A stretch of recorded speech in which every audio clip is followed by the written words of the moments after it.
मैं एंकरिंग नहीं करना चाहता। इस माइंडसेट के साथ बंधा हुआ था कि भाई एंकर तो न्यूज़ रीडर होता है। बुलेटिन करने बैठा, आप मानेंगे नहीं, बंद कमरा, ऐसा ही काला अंधेरा, आगे कैमरे लगे हुए। प्रोड्यूसर साहब जो ईयरपीस के ज़रिए हमसे बात करते हैं, बहुत डाँटा और इतना डिमोरलाइज़ कर दिया कि तुमसे नहीं हो पाएगा, क्यों हम सबका समय बर्बाद कर रहे हैं।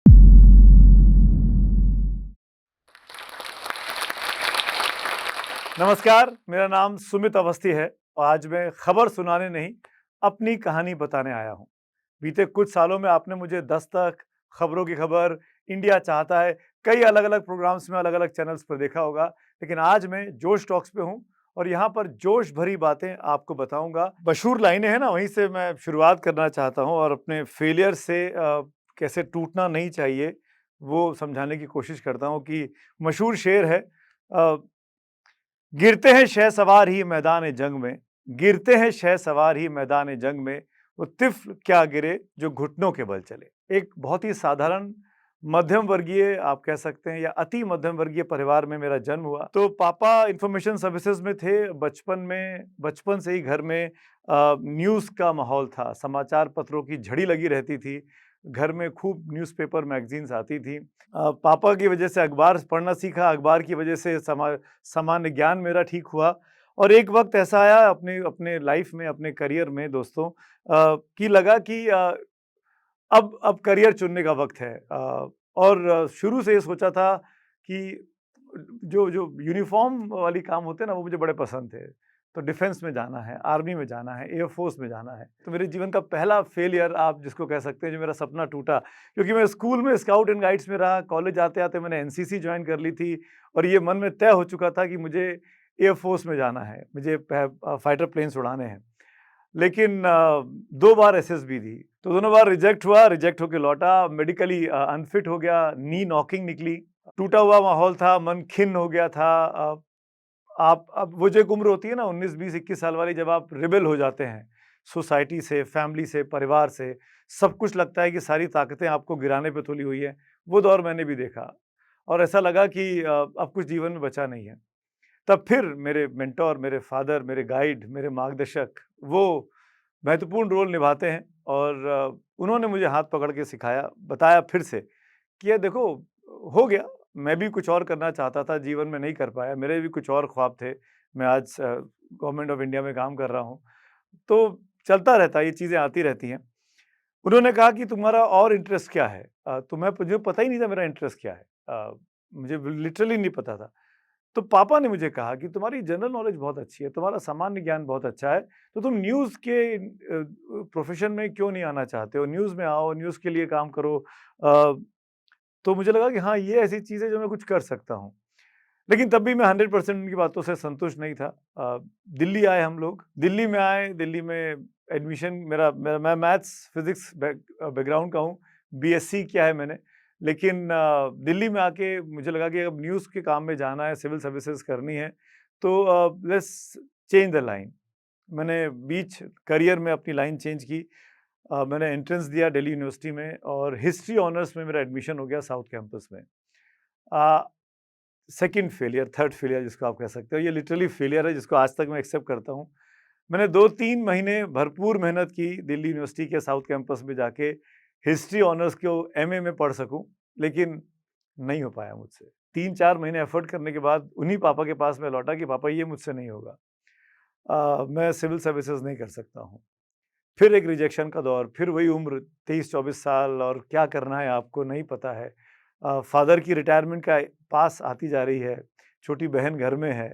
वो जो आप सोशल प्रेशर समझ सकते हैं जिसकी मुझे बताने की ज़रूरत नहीं है, वो उसके साथ एक बार फिर सामना करना पड़ा। फिर पापा ने कहा कि Indian institute of mass communication है एक तब मुझे पता भी नहीं था, आईआईएमसी, उसके लिए अपीयर करो। नहीं हो सकता सिविल सर्विसेज़ छोड़ दो।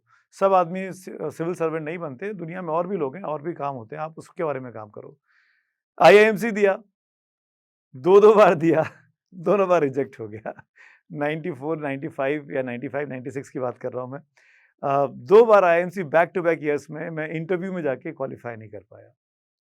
एक और एक और वजह जीवन से हताश होने की, परेशान होने की। फिर हम निकले आईआईएमसी को रिजेक्शन के बाद किसी ने कहा कि भारतीय विद्या भवन में जर्नलिज्म के कोर्सेज होते हैं, उसको ज्वाइन कर लो। पार्ट टाइम क्लासेस थी, पीजी डिप्लोमा इन जर्नलिज्म। वहाँ मैंने भारतीय विद्या भवन ज्वाइन किया। उसके साथ-साथ मैंने, क्योंकि तब तक ये बात मन बना चुका था, ये तय हो चुका था कि मुझे जर्नलिज्म की तरफ जाना है और टीवी जर्नलिज्म की तरफ जाना है प्रेफरेबली। उस ज़माने में टीवी नया-नया, मतलब प्राइवेट न्यूज़ चैनल आप कह सकते हैं कि नए-नए शुरुआत हो रहे थे। तो मैंने एक प्रोडक्शन हाउस है, गवर्नमेंट ऑफ इंडिया से affiliated, ministry of health and family welfare से, Indian council of medical research, ICMR का नाम तो आप सब जानते होंगे, थैंक्स टू कोविड के दिनों में जो वो काम कर रहे थे, रिसर्च कर रहे थे। उनकी एक ऑडियो विजुअल यूनिट थी। तो वहाँ मुझे एक छोटा-सा टेम्परेरी काम मिला, स्टॉप गैप अरेंजमेंट के तौर पे मुझे हेल्थ डॉक्यूमेंट्रीज़ लिखने का काम मिला, हिंदी, इंग्लिश में। तो वहाँ से टीवी का नॉलेज मिला कि शॉट्स क्या होते हैं, पिक्चर्स कैसे ली जाती हैं, साउंड कितना इम्पोर्टेंट होता है। और फिर उसके बाद वो वक़्त आया जब मैं जर्नलिज़्म के कोर्स पूरा हो गया, साल भर का पीजी डिप्लोमा था। फिर भाग-दौड़ चालू इंटर्नशिप को लेके। Pioneer, Indian express, times of India, सब जगह अपने सीवी दिए। जनसत्ता से कॉल आया, जनसत्ता में इंटर्नशिप मिल गई।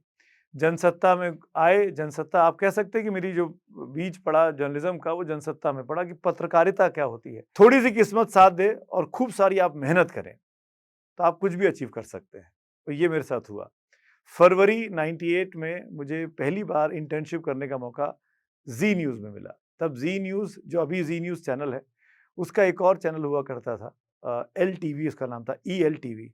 काम करना शुरू किया ज़ी में। मुझे लगा इंटर्नशिप है, 1 महीने 2 महीने के बाद थैंक यू हो जाएगा। उन्होंने थैंक यू नहीं कहा। मुझे लगा कि वो मैं उनके नोटिस में नहीं हूँ, वो मुझे थैंक यू नहीं बोल रहे हैं। मेरे पास मौका है कि मैं इसको कंटिन्यू करूँ। करते-करते 11 महीने निकल गए। 11 महीने के बाद उन्हीं बॉस को अचानक उन्होंने मुझे देखा और कहा कि यार तुम अब तक आ रहे हो? तो मैंने कहा जी सर, किसी ने जाने को नहीं कहा। कितने पैसे मिल रहे हैं तुम्हें? तो मैंने कहा पैसे? सर आप इंटर्नशिप में पैसे देते हैं क्या? तो बोले कि हाँ, मतलब ट्रेनी बना लेते हैं इंटर्न करने के बाद। मैंने कहा ना मैं ट्रेनी बना हूँ, ना मेरी इंटर्नशिप खत्म हुई है। तो बोले 11 महीने से इंटर्नशिप कर रहे हो without any salary you are working? किसी बहुत बड़े रईस बाप के बेटे हो क्या? तो मैंने कहा नहीं, पर खाने-पीने की दिक्कत नहीं है। पापा सर्विस में, घर जाके 2 रोटी मिल जाती हैं। काम करने की सर सीख है, ललक है, इस फ़ील्ड को अपनाना चाहता हूँ और जितना आप लोगों से मिलता हूँ, सीखता हूँ। तो बोले कि नौकरी करोगे? तो मैंने कहा बिल्कुल करूँगा। तो 11 साढ़े 11 महीने के बाद आप कह सकते हैं मुझे पहला ऑफ़र लेटर मिला, जिसमें पत्रकारिता के क्षेत्र में, और एक तनख्वाह जो कि आज सोचता हूँ, हँसता हूँ तो बड़ा अजीब-सा लगता है कि अ, ₹2700 ऑफ़र किए गए उस वक़्त में।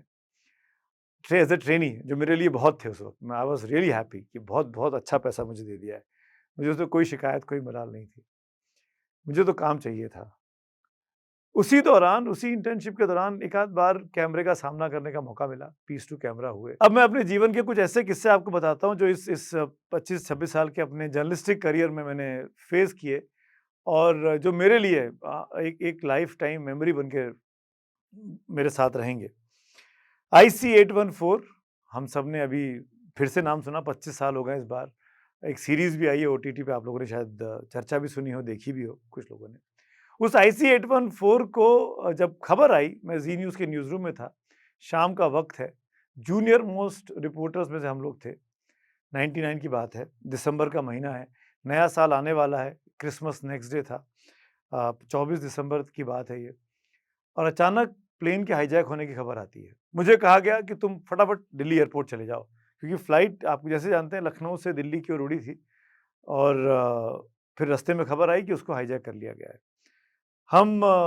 मैं एयरपोर्ट पहुँचा, नोएडा से दिल्ली एयरपोर्ट आने में करीब जो भी 1 सवा घंटा लगा होगा, और उसके बाद मैं एयरपोर्ट पे शाम को 7 साढ़े 7 बजे से लेके मैं एयरपोर्ट पे था और एयरपोर्ट पे मैंने धीरे-धीरे लोगों का हुजूम जमते देखा। जब लोगों का हुजूम वहाँ जमा हो गया और देर शाम तक करीब 3-4 घंटे के बाद ये क्लियर हो गया कि प्लेन हाईजैक हो गया है और जब उसको अमृतसर से भी टेररिस्ट उड़ा कर ले गए पाकिस्तान की तरफ, तब रियल पैनिक फैला। तब तक तो ये लग रहा था कि हमारे फोर्सेज़, हमारे लोग, हमारे कमांडोज़ शायद इसको रोकने में कामयाब हो जाएँगे। रात को करीब 11 साढ़े 11 बजे के आसपास ये पता लगा वहीं एयरपोर्ट पे कि एक फ्लाइट दिल्ली से नेपाल जा रही है, काठमांडू। माफ़ करिएगा, वो प्लेन काठमांडू से उड़ा था, दिल्ली आ रहा था। तो यहाँ से एक प्लेन काठमांडू जा रहा था कि बहुत से रिलेटिव्स प्रेशर क्रिएट कर रहे थे कि हमको एयरपोर्ट हमको अपने लोगों के पास जाना है। तो सरकार को समझ में नहीं आया। तो रॉयल नेपाल एयरलाइंस जो थी, जिनका ऑफिशियल प्लेन था यहाँ पे, जिसकी फ्लाइट वापसी की थी, वो अनाउंसमेंट हुआ कि वो वहाँ जाने वाला है। जो लोग जाना चाहते हैं, वो उस प्लेन में काठमांडू जा सकते हैं। तो मैंने अपने ऑफिस में इन्फॉर्म किया। मुझे कहा गया कि आप जैसे भी हो उसमें चले जाओ। हम रात को उड़े 1 डेढ़ बजे के आसपास, ढाई 3 बजे मैं नेपाल के उस त्रिभुवन एयरपोर्ट पे था, काठमांडू के। वो हमने पूरा कवर किया इन द सेंस कि रात के वक़्त हमने शूट किया कि वो जो एयरपोर्ट था, वो कितना उसमें कोई सुरक्षा के इंतज़ाम ही नहीं थे। जबकि वहाँ से प्लेन उड़ा था कुछ घंटे पहले और हाईजैक हो चुका था, हाईजैकर्स वहीं से उसके अंदर बैठे थे। वो मैंने शूट करके भेजा वहाँ से। शूट किया, नेपाल में हमारा एक सहयोगी था ज़ी न्यूज़ में काम करने वाला, उनकी मदद से हमने फ़ीड भेजी, जो यहाँ पे चली अगले दिन। नेक्स्ट डे जब दिन में चहल-पहल का वक़्त था, जब ये तय हो गया था, ये भी सारी दुनिया को पता लग गया था कि प्लेन हाईजैक होके अब कंधार चला गया है। हमने फिर से उसी टाइम पे, जब वो प्लेन उड़ता है IC-814 काठमांडू से दिल्ली आने के लिए, सेम टाइम पे हमने दोबारा अपना ऑपरेशन किया। ऑपरेशन इन द सेंस कि ग्राउंड पे जाके रिपोर्टिंग की। उस बड़े कैमरे के साथ, जो हाई बैंड का कैमरा था, मोबाइल कैमरा नहीं था, फिर क्लियर करूँ। मैं काठमांडू के एयरपोर्ट के टैक्सी स्टैंड से लेकर काठमांडू में त्रिभुवन एयरपोर्ट में अंदर जो एक प्लेन खड़ा था, उसके अंदर जाके बैठ गया with camera on, with mic in my hand, Zee News का बोलते हुए। ये खबर मेरे ख्याल से 26 तारीख को, अगर मैं ठीक से याद कर पाऊँ, 26 दिसंबर को ज़ी न्यूज़ पे चली 99 में। उसके बाद तो बवाल मच गया। भारत और नेपाल के संबंधों पर बात आ गई कि आप कैसे, कोई भारतीय प्राइवेट चैनल का रिपोर्टर आकर हमारे देश की जो सुरक्षा में खामियां हैं, कमियां हैं, उसको एक्सपोज कर रहा है। तो ये मेरा जीवन का पहला असाइनमेंट था, जो as a trainee reporter, as a junior most reporter मुझे अपॉर्चुनिटी मिली। और मैंने कहा ना कि छोटी सी किस्मत और ढेर सारी मेहनत। तो वो किस्मत से मैं न्यूज़ रूम में था, शाम को 6 साढ़े 6 बजे जब खबर आती है, मुझे एयरपोर्ट भेज दिया जाता है। और ये देखिए कि मैं उसमें अपने जो मैं देखता हूँ, वो मैं रिपोर्ट करता हूँ और यहाँ पे वो चलता है। तो वो मेहनत मेरी जो थी, वो दिखी और लोगों ने पसंद किया। और वहाँ से मुझे अपने दफ़्तर में अपने जो सीनियर्स थे ज़ी न्यूज़ के उस वक़्त में, प्रोड्यूसर्स, एग्ज़ीक्यूटिव एडिटर्स, उन्होंने बहुत एप्रिशिएट किया। उसके बाद तो उनका मैं ब्लू आइड बॉय बन गया उस खबर को कवर करने के बाद। फिर हर बड़े असाइनमेंट पर, हर बड़े काम को मुझे मिलने लगे, अपॉर्च्युनिटीज़ मिलने लगी। उसी दौरान एंकर बनने का मौका मिला। ज़ी में मैं एंकरिंग नहीं करना चाहता था। मैं उसको ईमानदारी से कह रहा हूँ कि वो दौर हमने देखा था, क्योंकि मेरे फादर आकाशवाणी में काम कर रहे थे, दूरदर्शन में काम कर रहे थे। हम ये मानते थे, मैं इस माइंडसेट के साथ बंधा हुआ था कि भाई एंकर तो न्यूज़ रीडर होता है। जो लिख के दिया जाता है वो पढ़ देता है। जो कैमरे के सामने लिख के आता है प्रॉम्प्टर पे या कागज़ पे जो लिख के दिया गया वो बोल देता है, उसमें उसके तो ज्ञान होता ही नहीं है, उसका तो शब्द होता ही नहीं है। तो मैं उस चीज़ में बंधना नहीं चाहता था, मैं रिपोर्टर बनना चाहता था। ग्राउंड पे जाऊँगा, खबर करूँगा, अपने हिसाब से कवर करूँगा। हमारी मैम है निधि कुलपति मैम, ये बात मैं हर मंच पे बोलता हूँ। उन्होंने, वो बहुत सक्सेसफुल एंकर थी, वहाँ की प्राइम टाइम एंकर थी। उन्होंने मुझे कहा कि एंकरिंग करो, मैंने मना किया। ऑडिशन की नौबत आई, ऑडिशन करवाया, ऑडिशन में रिजेक्ट हो गया। बिल्कुल, मतलब मैं क्योंकि करना नहीं चाहता था, हाफ हार्टेडली कर रहा था, मन नहीं था करने का।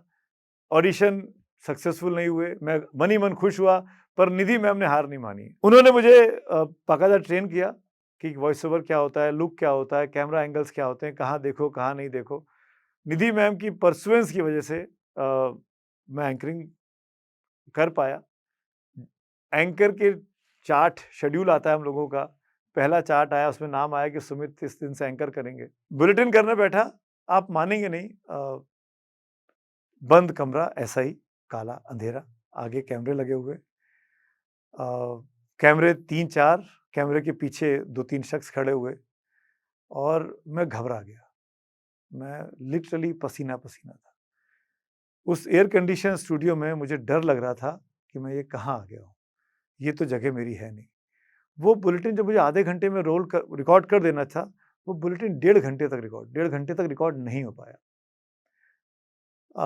प्रोड्यूसर साहब जो ईयरपीस के ज़रिए हमसे बात करते हैं, बहुत डाँटा और इतना डिमोरलाइज़ कर दिया कि तुमसे नहीं हो पाएगा, क्यों हम सबका समय बर्बाद कर रहे हो? रोता हुआ, मायूस, बाहर निकला हूँ, तय करके कि अब नहीं करूँगा। निधि मैम बाहर खड़ी थीं, हौसला दिया, समझाया, पानी पिलाया, चाय पिलाई, बंद कमरे में ले गईं।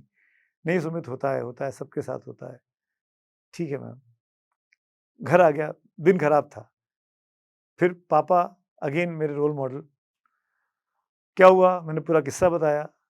तो उन्होंने कहा कि नहीं, ये मत करो कि तुमको ये करना नहीं है। उसने क्योंकि तुमको ये कह दिया है कि तुम ये कर नहीं सकते हो, तब तुम करके दिखाओ। करो, पास करो टेस्ट और फिर मना करो कि मुझे एंकरिंग नहीं करनी है, मैं रिपोर्टिंग करूँगा। बट भागो मत, फेलियर से डरो मत, मायूस मत हो।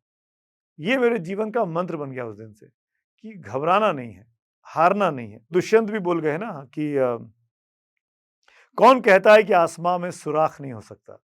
कौन कहता है कि आसमां में सुराख नहीं हो सकता? एक पत्थर तो तबीयत से उछालो यारो। जैसा कि मैं बार-बार कह रहा हूँ कि पापा मेरे मेंटर हैं। पापा के बाद मैं फिर लौटा, फिर प्रैक्टिस की, उसके बाद निधि मैम की बात को समझा। 1 महीने के बाद एंकरिंग शुरू की दोबारा से और आज मुझे बड़ा अजीब लगता है ये कहते हुए, विडंबना देखिए कि मुझे लोग बाग एंकर के तौर पे ज़्यादा जानते हैं, रिपोर्टर के तौर पे कम जानते हैं। तो वो चीज़ मैं ज़रूर कहना चाहूँगा। हरिवंश राय बच्चन साहब की मशहूर कविता है जो मेरे जीवन का एक महत्वपूर्ण फ़लसफ़ा भी है कि मन का हो तो अच्छा, मन का ना हो तो और भी अच्छा, क्योंकि तब भगवान का होता है और भगवान वो आपके लिए करता है। तो शायद मेरी डेस्टिनी में ये था, जो मेरा 7-8 साल का स्ट्रगल था, कुछ कर नहीं पा रहा था और आज मैं ऐसी जगह पहुँच गया जो मैंने कभी कल्पना भी नहीं की थी कि मैं एंकर बनूँगा। उसी वजह से, उसी एंकरिंग की वजह से मुझे आज तक जब 24 घंटे लॉन्च हुआ, तो ज़ी न्यूज़ की उस बुलेटिन को देख के मैंने मुश्किल से ज़ी न्यूज़ में 1 डेढ़ महीना एंकरिंग की होगी।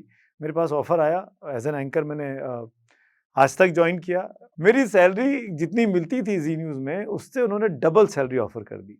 मैं विश्वास नहीं कर सकता था कि 100% का हाइक भी मिल सकता है। मैं मना नहीं कर पाया और उन्हें ज़ी में बताया अपने बॉसेस को, क्योंकि ज़ी में मुझे अपॉर्च्युनिटीज़ मिली थी। उन्होंने कहा कि इतनी सैलरी तो हम नहीं दे पाएँगे, हमारा बजट नहीं है। तो मैंने कहा मेरे करियर का सवाल है, आप बताइए क्या करूँ मैं?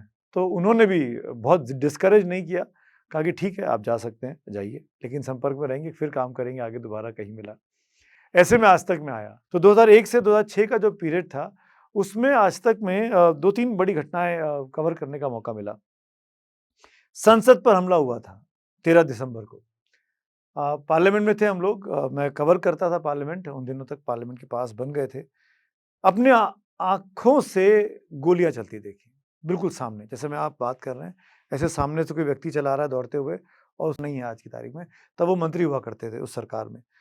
मैं उनके साथ बात करने की कोशिश कर रहा हूँ, उस दिन महिला आरक्षण बिल पर चर्चा होनी थी, मैं समझने की कोशिश कर रहा था कि सरकार की स्ट्रैटेजी क्या है। उस वक़्त में खुराना साहब की पीठ है, मेरी आँखें हैं, मैं सामने से एक व्यक्ति को गोली चलाते हुए देख रहा हूँ और मोबाइल फ़ोन मेरे पास है, ऑफ़िस का दिया हुआ मोबाइल फ़ोन फिर से। और एक आदमी आया पार्लियामेंट की सिक्योरिटी वाला, वॉच एंड वार्ड जिसको हम बोलते हैं, और क्योंकि मंत्री मेरे सामने थे, उन्होंने खुराना साहब को पकड़ा। खुराना साहब गाड़ी के अपने हैंडल पे ऐसे हाथ रख के खड़े हुए थे। हाइट कम थी उनकी खुराना साहब की। मैं एक सीढ़ी पे था तो मैं थोड़ा ऊँचा था, तो मैं उनसे ऐसे बात कर रहा था, लुक रूम मेरा ऐसा था। वो ऐसे खड़े हुए थे। वॉच एंड वार्ड का आदमी आया, उसने गाड़ी के पीछे का दरवाज़ा खोला और जैसे दोनों दरवाज़ों के बीच में उसने खुराना साहब को बचाया कि इनको गोली ना लगे, और ज़ोर से, वो नीचे बैठा हुआ था, डक किया हुआ, और उसने ज़ोर से हाथ पकड़ा खुराना साहब का और खींचा नीचे की ओर कि सर नीचे बैठिए, गोलियाँ चल रही हैं।